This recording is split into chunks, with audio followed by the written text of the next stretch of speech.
If you've been to the mall recently, I'm sure you've noticed that everyone is coming down with holiday fever. The lines are more tangled than a box of Christmas lights, and there's no such thing as a quick trip. Luckily, 1-800-Flowers.com makes finding the perfect gift a joyous occasion. Skipping lines and hitting 1-800-Flowers is my holiday answer. And right now, 1-800-Flowers is giving my listeners a special 24 for 24 offer. 24 holiday lights roses for $24. It's only $1 a rose. 24 holiday light roses are the perfect way to give a holiday surprise to that special person on your list. These beautiful bouquets of 24 roses in a rush of Christmas light tones will leave your loved ones stunned without spending a fortune. It's the best of both worlds. Holiday roses at an unbeatable price. These gorgeous roses from 1-800-Flowers are picked at their peak and shipped overnight to ensure freshness. 24 holiday lights roses for only $24. Unreal deal, but it expires Wednesday. When it comes to meaningful holiday moments, trust in the quality bouquets of 1-800-Flowers.com. To order 24 holiday lights roses for only $24, go to 1-800-Flowers.com/Wingo. That's 1-800-Flowers.com/Wingo. Hurry, though. Offer ends Wednesday,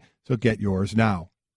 Hey, I'm Jack, host of the new comedic news and pop culture podcast, The Daily Zeitgeist from How Stuff Works. A little bit about me. I've listened to almost every episode of Stuff You Should Know and Stuff You Missed in History Class. I'm the co-founder and was the editor-in-chief of Cracked for the last 11 years. And our show is basically the day's news and pop culture filtered through a brain that contains all the information that entails. And I'm Miles Gray, Jack's co-host, a former political operative and pop culture addict, like something I actually take medication for. He does. And sometimes he's a bunch of different people, like Michael McDonald. Tell him he's a stranger. Japanese radio DJ. Minasan ohayou gozaimasu, Midas desu. And Making a Murderer's Brendan Dassey. Yeah. No. Just a fair warning, guys, you're going to learn a lot, but some of the content can get a little edgy, so not for young ears, but trust us, it's all in good fun. So go to Apple Podcasts and listen and subscribe to The Daily Zeitgeist. It's really good, is our catchphrase. We're still working on it. Every once in a while, people decide they want to slum and come in and hang out with us. Yeah. So we are delighted. Not very often, though. That's the point. So we celebrate when it happens. Yeah. We are glad to have our college football analysts, Rece Davis and David Pollack, in studio with us, joining us to give us the Straight Talk, brought to you by Straight Talk Wireless. Best phones, best networks, no contracts. So the first thing I'm going to ask, I know I'm only going to get one answer because I know the other guy doesn't eat any of these. Today is National Cookie Day. So, really? Reese, what's your favorite cookie? Oh, that's easy. Chocolate chip. Yeah, there you go. I also love oatmeal raisin. And see, I'm not a raisin fan. I like oatmeal. That? Raisins just. But I don't like the raisin. Jeff Saturday went with Thin Mints. Oh, that's a winner. What sort of processed cookie? I would say Thin Mint. Yeah, but I was thinking more. You think about Mama okay. made. Yeah. Mama made. What Yeah. about peanut butter cookies? Yes. Peanut butter, phenomenal. I go with the cookies. double stuffed Oreos Macadamia as well. nut, also good. David, when's the last time you had a cookie? It's been over 10 years. Oh, no! Yeah, it's been a while. No! I want to ask you to Ask leave Reese. right You can now. ask Reese. I haven't had a sweet in 10 years. That's probably. absolutely true. What's wrong with you? Oh, he travels. Let's start the list. Let's start with that. What's wrong I will with you? say this, though. Somebody on Twitter said earlier in the season, if Georgia makes the playoffs, you have to eat 6 Krispy Kreme donuts. Are you going to do that? Somebody said that. I have to. I agreed Did to you it. agreed to it? I did agree I'll to it, help yes. if you'd like. I would love that. That would be great. That would be amazing. Amazing. Go to the pen. He'll help you out. Amazing. Sure. You haven't eaten that stuff in forever, and it's not just to eat one. You got to eat half a dozen? Yeah, it's going to be bad. Oh, what I a don't think sugar it's gonna, rush. It's not going to stay. Right, no, it's not going to sit well. It's not going with to stay you. down. No. I don't think. Well, then you got nothing to worry about. That's Because true. It'll be in and out very Gone, quickly. baby. Let's go. Wait, do you have to wait? I don't mean to derail your show. Do you have to eat these in one sitting? And why haven't you informed me? You and I talk about everything. Yeah, How did you not tell me? I this? don't. It just was one of those things that was on Twitter, and I was like, absolutely, 1,000% I'll do it if Georgia makes it. And Worth it. they made it, so let's go. Reese, I want to be clear. We live for this show to be derailed every day. Absolutely right. So don't ever apologize for that. We're good with that. Holy We'll smokes. get on to this. I got to ask one last question about this as you continue to try and be an underpants model. When you were drafted, was 2004, was it? 2005. What was your weight when you were drafted? I was about 270. 270. And what was your top playing weight in the NFL? In the NFL, I was 270, 265. And what are you now? I'm a solid 220 now. Unbelievable. I was Unreal. 292 at Georgia. Listen, though. I was 292 I at remember when Georgia. you came out, you had the big head. I remember. Not literally, but literally. I sat in production meetings with this guy back in the who I forgot. It's your line mate. Who was your other stud line mate there? Jonathan Sullivan was there. Yeah, that was it. Jonathan Sullivan. Sullivan was an animal. Yeah, absolutely. Yeah, when he left as a 3 technique, life got a lot harder. I was about to say that did not make things easy for you. So now that we've gone down Cookie and Memory Road, we're glad we've got that behind us. So we'll ask you the same question we've asked everybody. Did the committee get it right with these 4 teams? David, we start with you. Yes, they did get it right. And listen, I think we can look at numbers and we can look at all this stuff, but I think when you look at Alabama's consistency throughout the year, when I think the committee was looking towards Clemson and who was going to play Clemson and be the 4th team, I think they know exactly what they're getting from Alabama. I think Alabama is one of the most consistent teams. They're the best coached team in the college football. They'll show up. They'll play hard. They'll fight. Nick will have plenty of time. They'll get healthier at linebacker, and they don't want 31-0 like they had a year ago with Ohio State. And with Ohio State, with their inconsistencies, I think you could have had that. I don't know that there was a right answer, but I think this answer was less wrong because, to me, I made this argument yesterday. The arguments to keep all of these teams out, Alabama, Ohio State, and USC, were far more compelling than the arguments to put them in. But ultimately, to me, you can't put a team in the playoff that got dump trucked at Iowa. And I don't mean to disrespect Iowa. Jim Delaney's right. All of those top 5 losses. All those top 5 losses by teams in Kinnick Stadium were those weird Iowa scores. Right. 16, 15, 19, 18. Not 103. This was 55-24. It was a blowout. Iowa hadn't even scored 20 in more than 2 months against any team not named Illinois. Right. I mean, you scored 50 or 40 on Illinois. But they, poor Illinois. You can't. It's a painting, Trey. And all of these teams at the end sort of have a little mustache on their Mona Lisa. Ohio State, somebody took a Sharpie and drew like an Iowa like all over the face and messed up the painting. That's how I looked at it. And it was a less wrong decision. Before I get to a bigger general question, David, is that what also kept USC out of this thing, getting smoked by Notre Dame at Notre Dame? Because we did this blind resume. I know everybody's talking about the blind resume, and they had a better resume than Ohio State and Alabama on there. So did that blowout loss it was 49-14. Did that keep USC out? That and the loss, obviously, to Washington State on a Friday night. But here's the thing with USC. They also had injuries like crazy, but they're still dealing with them now along the front. But I think the eyeball test, when you look at USC, the committee, by the way, put USC 8th. Yeah, right. They put Wisconsin ahead of them. They put a 3-loss Auburn ahead of them. So it gave you an idea of the respect. Listen, we talked about it during the season. The Pac-12 was not they did not have strong contenders at the top. They didn't have great football. They had good football spread out, depth, but they did not have great football at the top. And if you watch USC's lack of depth in their front 7, they're not on par with those other teams. Let me hit you one thing with SC too. I think that was part of it, but SC's resume had the worst of both of the other two. They, like Alabama, they didn't have the giant great wins. Right. And like Ohio State, they had that big overwhelming loss. To that point, though, as David Pollack and Rece Davis join us here on Golic and Wingo, we put up this blind resume of 3 teams, Team 1, Team 2, and Team 3. Team 1 was actually Ohio State. They were 11-2. They were a conference champion. Their strength of schedule was 36. Their wins against FBI top 50 was 5. Team 2 was Alabama. They were 11-1, no conference championship. 47th strength of schedule, wins against FBI top 54. And Team 3 was USC, 11-2, yes, a conference championship. Their strength of schedule was 11th, and they had 7 wins versus FPI top 50. So if you go by the numbers, everybody's thinking about Alabama, Ohio State. USC has just as much of a beef as anybody. If you go by the numbers, Ohio State should be in. Yeah. If you want to play the numbers game, Ohio State has 3 top 16 wins. But you're only selecting that one number, right? I mean, but right now, if you're comparing them from Ohio State and USC and Alabama, if you're going on wins, it's easily Ohio State on wins. But if you're going on numbers, I think SC. Right. So if you're just going on numbers, I would say SC. Perfect lead into this now, because I know, David, we're going to lose you in a few minutes. So I'll start with you on this. And you're sticking around forever, just so you know. Okay. We've seen. I like you guys. This is the 4th time now we've seen this. The committee picked the Final Four. So overall, David, if you're looking at this thing from 30,000 feet and you were to critique the committee after 4 years of how they've gone about their business, what are they doing most right and what are they doing most wrong? I would say the most surprising thing is I agree with the last 2 seasons because I thought Ohio State, it should have been last year. Now 31-0, you can argue whether that was the right decision or not and watch Penn State in the bowl game. But I agreed with it at the time because, again, you weren't comparing resumes that were similar. Ohio State had 1 loss. Penn State had 2. Right. And by the way, Penn State lost to 40 to Michigan. And I think that's another reason why you've seen these losses. When you get drummed, it matters. So I would agree with this year. I would agree with last year.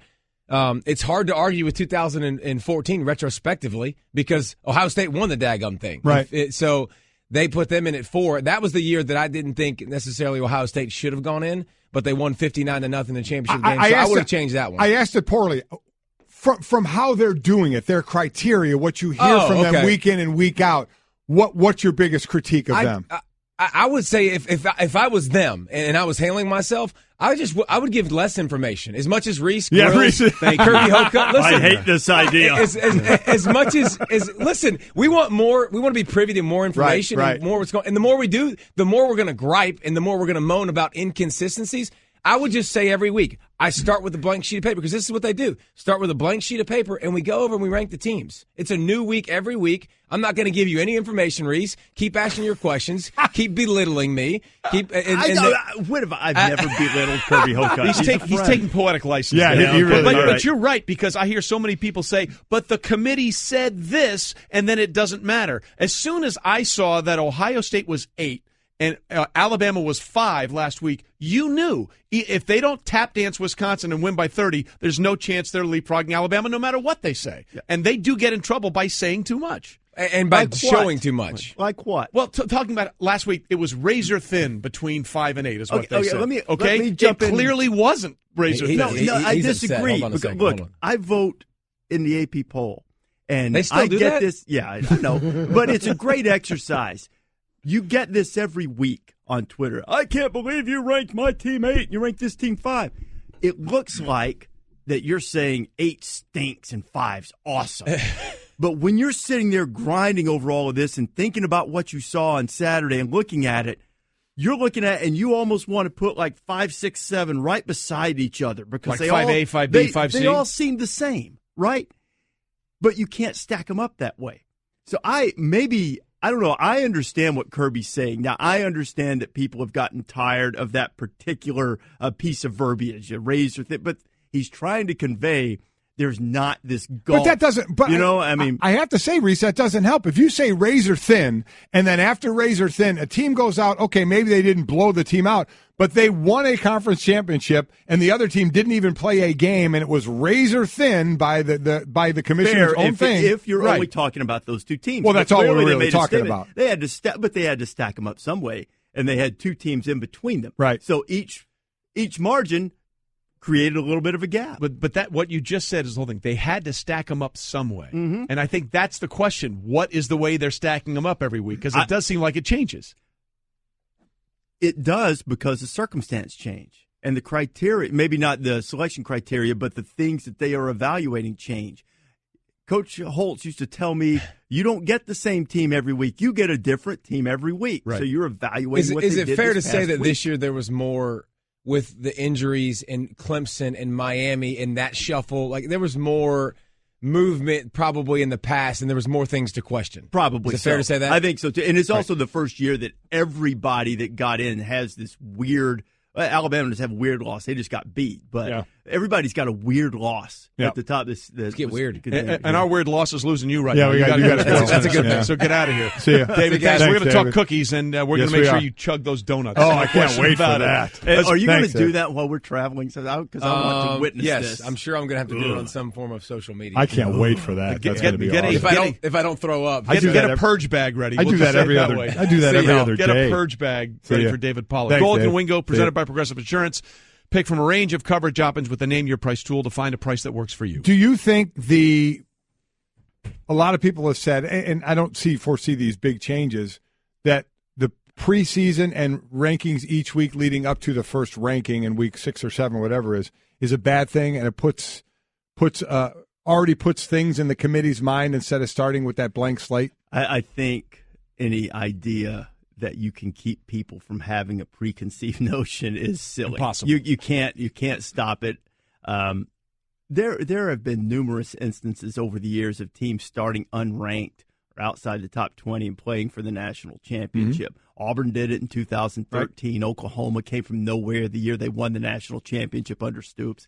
I think that gets overblown, candidly, that the preseason rankings have this impact that you cannot overcome. Now, that might be true for the Boise States of the world back in the day, but I don't think it's true for a Power 5 team. If a Power 5 team takes care of its business, they're going to be fine. And people say, what about Ohio State? They didn't take care of their business. No, they didn't. They didn't. I mean, and that was the one thing that I thought Jim Delaney and Urban Meyer on our show handled themselves like pros. They had to be disappointed. They had to be a little angry, and rightfully so. Right. But they both handled themselves like gentlemen and with great class and dignity. They certainly have, and especially with the number of firsts that we're talking about here with this ranking. This is the first time the Big Ten has been left out, right? First time we've had two teams from the same conference, although the numbers you ran prove that really isn't that unusual to have two. It's just the first time we've done it in this format, right? Mm-hmm. It's also the first time that a team that lost by 15-plus points made it. Georgia lost by 23 to Auburn. Mm-hmm. But that flipped it around. That's an interesting one, and it gets to the bigger picture is this is what we got now.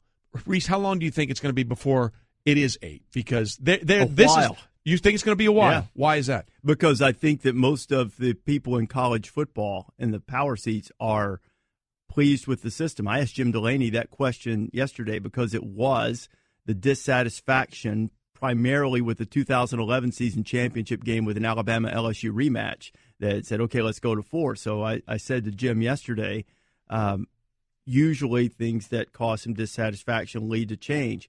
He didn't think so. He thought, stay the course, and he thinks, as many coaches do and many administrators, that they're right at the edge of the number of games they ought to be asking the players to play anyway. So, and you talk to Urban or you talk to Nick, guys who've been through it, and I haven't spoken to Dabo about this, but I would assume he would feel the same way.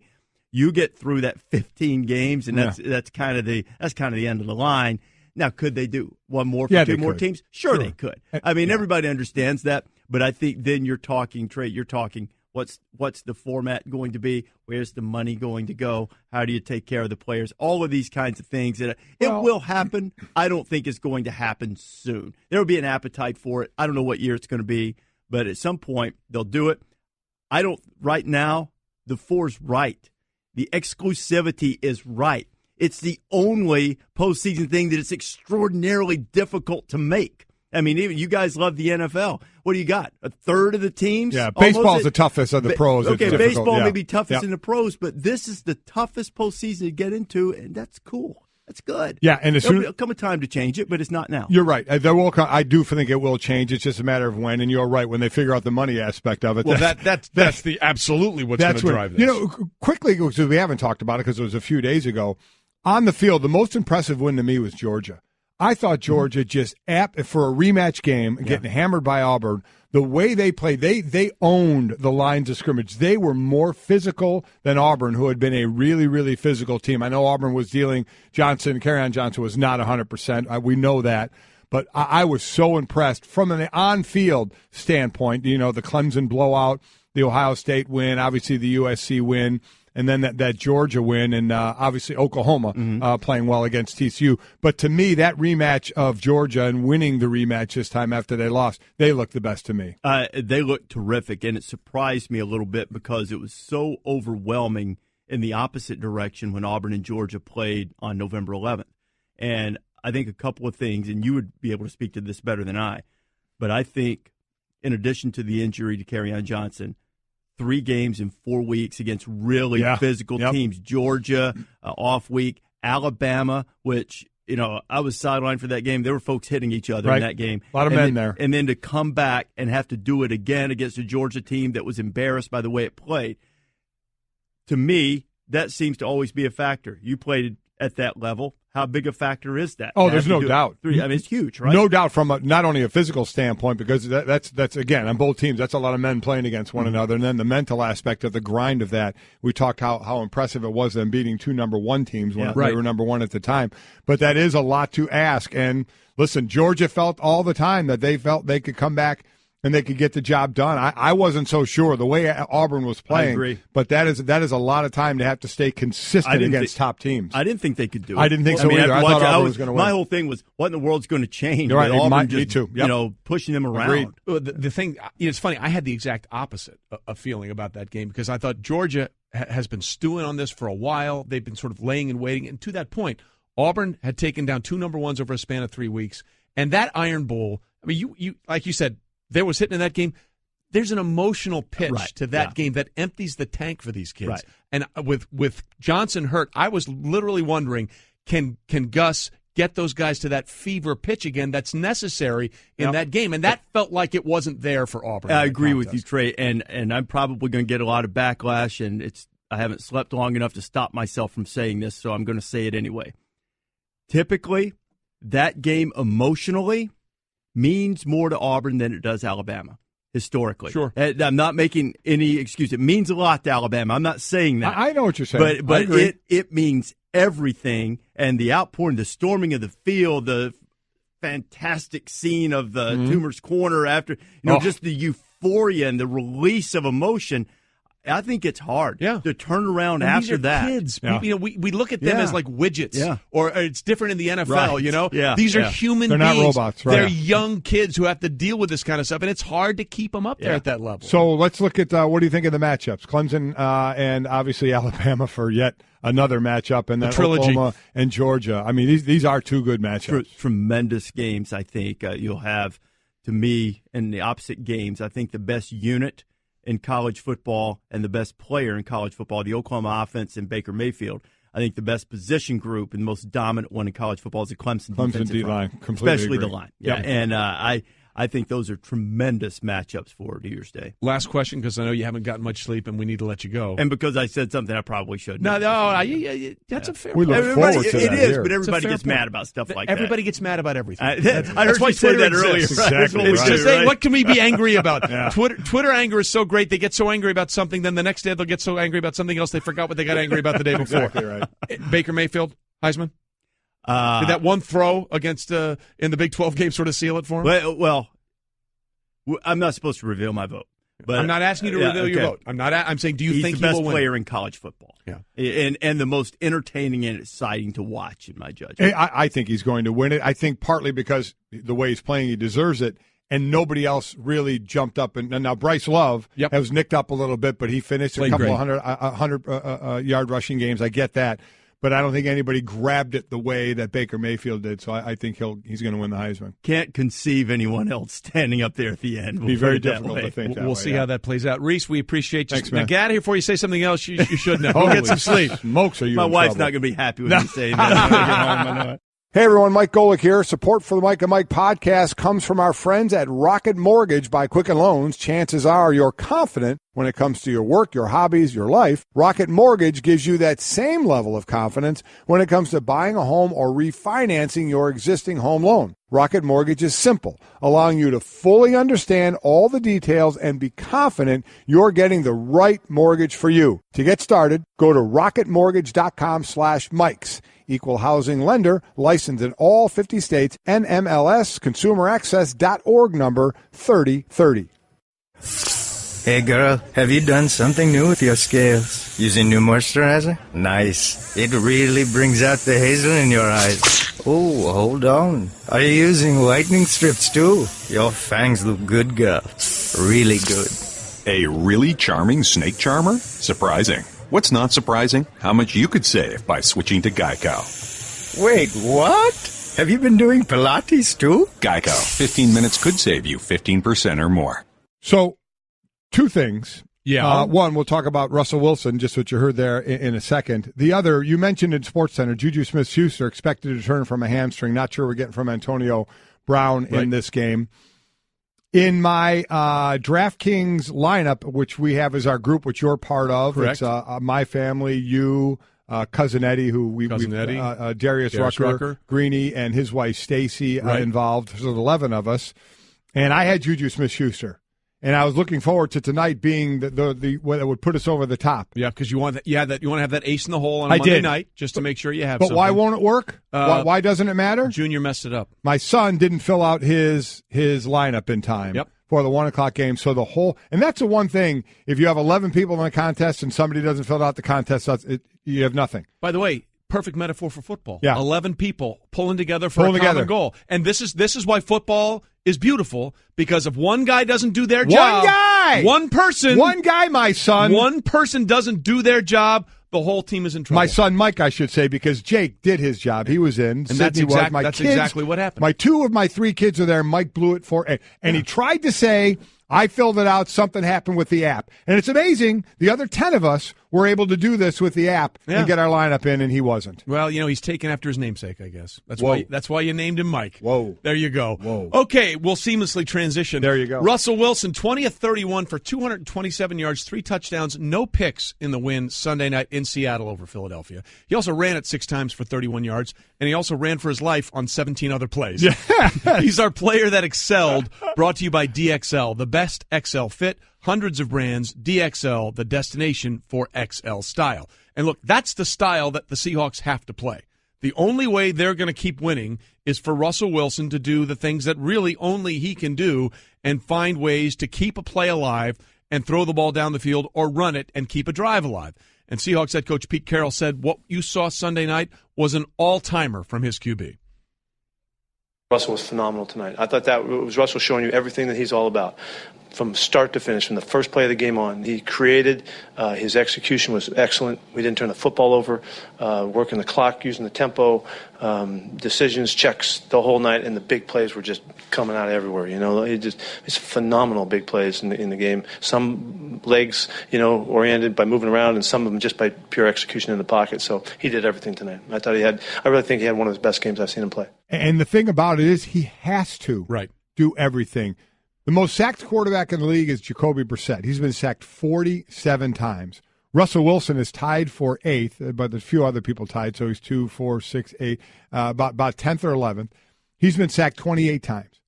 There's no question that if he couldn't move the way he did and escape what he's escaped, that they would be leading in the amount of sacks given up. Absolutely. Because he has to wear, as I said it before, a cape every single week. Already the defense has given themselves less area to do anything because they lost a couple of their great DBs. But they do have, with Bobby Wagner in the middle, still that D-line is playing incredibly well. So they still have a tough defense. Obviously a little more shorthanded in the secondary, no doubt about it. But the offense is what we've had all year. Yep. The line's been bad. There's been no running game, and it's been Russell Wilson making things happen. He has to do it every single week. So as much as we talked about Carson Wentz being the MVP, and he deserved the talk, there's no doubt about it. He deserved the talk. Tom Brady deserves the talk, though what's held against Tom Brady is Tom Brady does this all the time. Right. Tom Brady's his own worst enemy in this case. And then Russell Wilson, to where you finally say, you know what?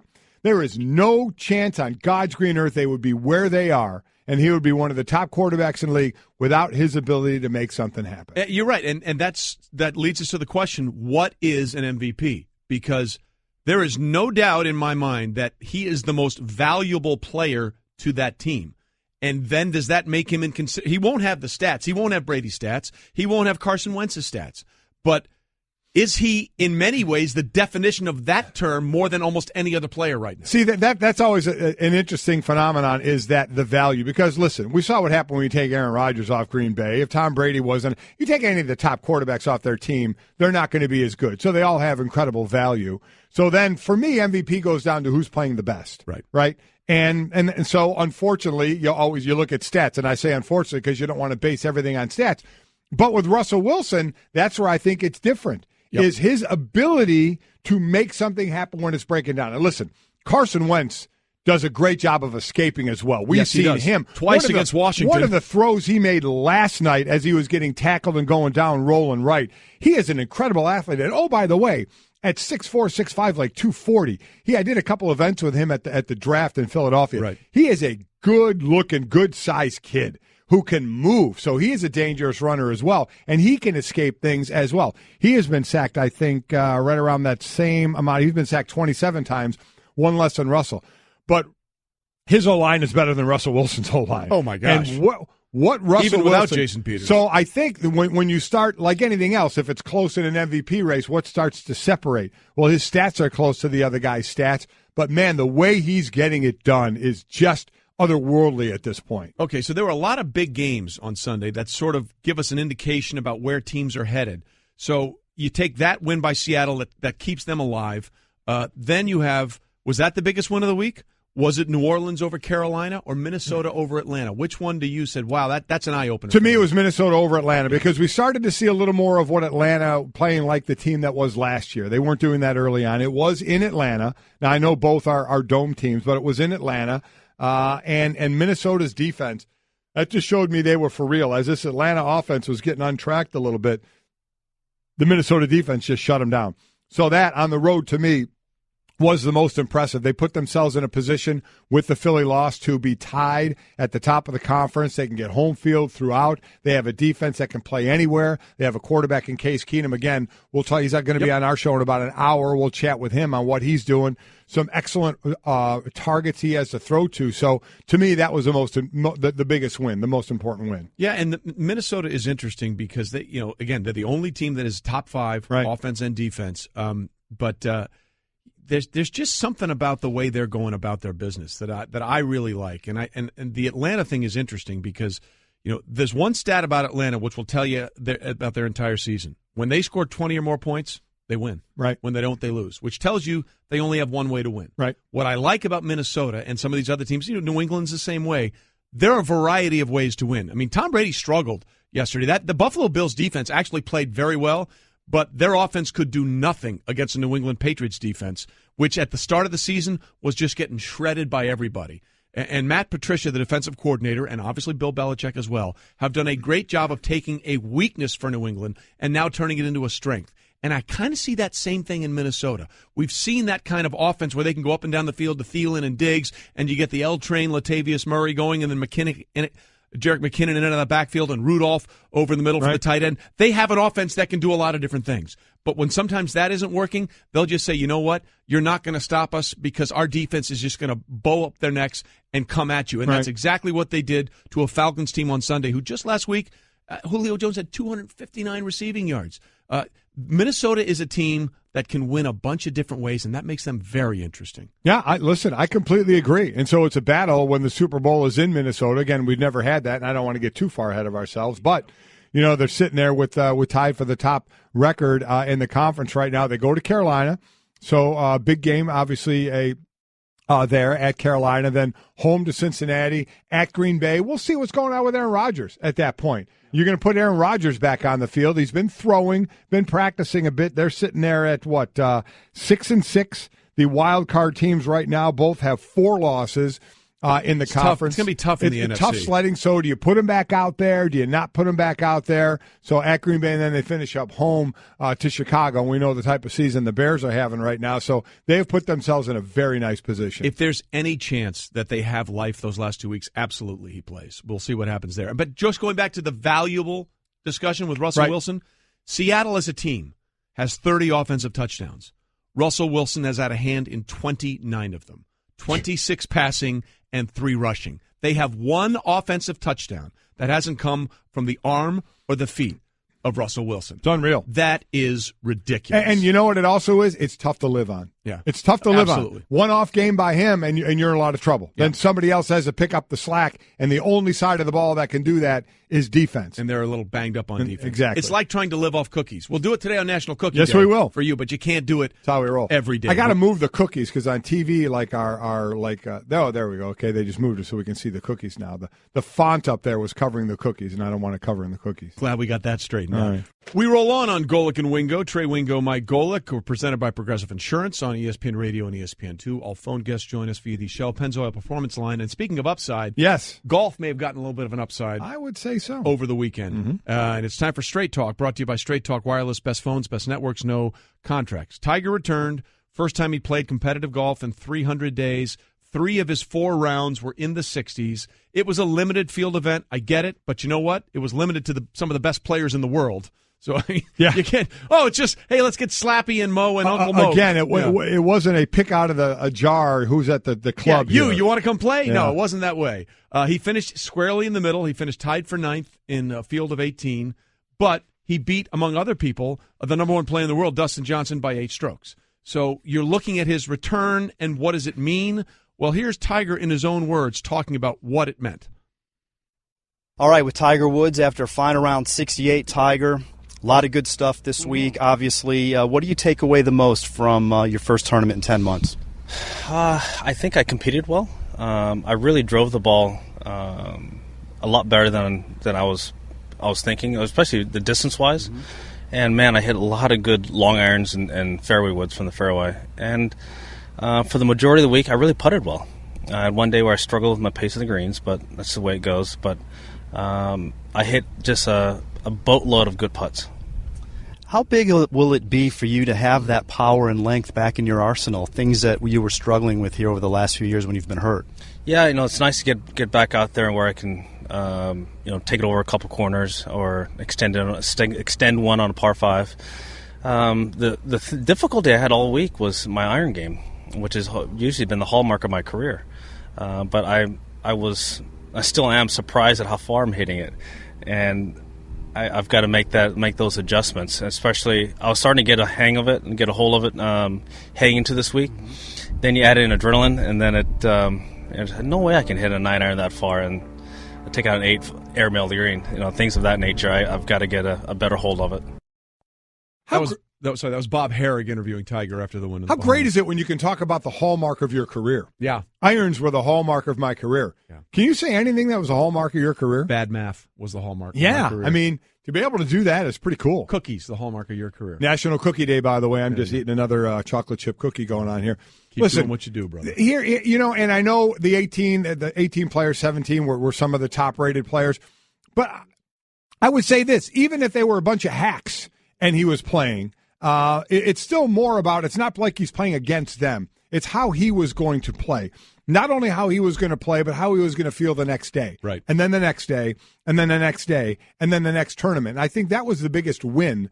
Certainly the driver was working, the putter was working, and obviously in golf, you can practice all the other shots all you want. You can walk all you want. You can really kind of put the game out there to get in shape for it by doing. You can walk and you can do all the things that you need to do to kind of mimic the game. But it's how he's going to feel. That, to me, was always the key thing. Did you catch him wincing at all? Did you catch him limping at all? How did he feel the next morning? How long did it take him, if he was sore, to work through the soreness? How long did it take him to warm his body back up? Those are all the things that over the course of the season are going to build up on you at any age, but then when you're going to be 42, it just magnifies itself even more. So, as he said, they're going to work on a schedule with obviously the majors being the focal point of that, which is exactly what he should be doing right now.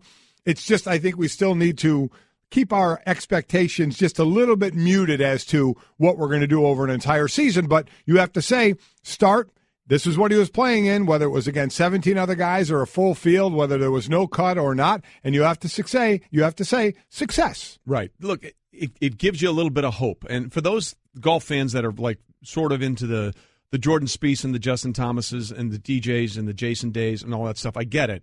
There was never anything like this guy. There's never anything like this guy.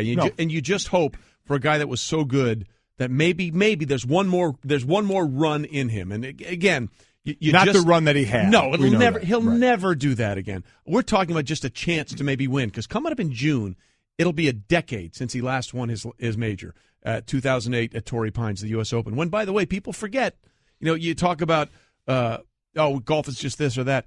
He won that with a broken leg and a torn ACL. Yeah, he did. I mean, you try and do anything with a broken leg and a torn ACL, let alone walking 7,000 yards and putting that torque on the knee.